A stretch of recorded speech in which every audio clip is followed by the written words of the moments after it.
পহেলা বৈশাখ উপলক্ষে মা এবং মেয়ের জন্য ড্রেস বানালাম। লাল টুকটুকে ড্রেস মা এবং মেয়ে দুজনের জন্য কম্বো সেট বানিয়ে নিলাম। তো এটা ছিল মেয়ের জন্য একটা ছোট্ট কামিজ। এই যে দেখতে পাচ্ছেন বুকের ওপর কিন্তু ইয়োগ করে দেওয়া, ইয়োগের চারপাশ দিয়ে কিন্তু ছোট করে কুচি দেওয়া, আর তার উপরে কিন্তু পুঁথি বসানো।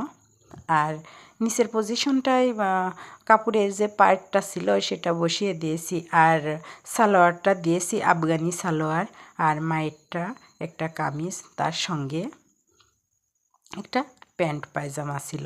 তো এটা কিন্তু আমার অর্ডারের কাজ ছিল, এটা আমার অর্ডারের কাজ ছিল। আলহামদুলিল্লাহ আজকে কাজটা শেষ করে ডেলিভারি করে দিলাম। তো আপনাদের সঙ্গে একটু শেয়ার করে নিলাম। তো কেমন হয়েছে অবশ্যই জানাবেন। এই যে সুন্দর ড্রেস, এর পিছনে কিন্তু চেনও দেওয়া আছে। ভালো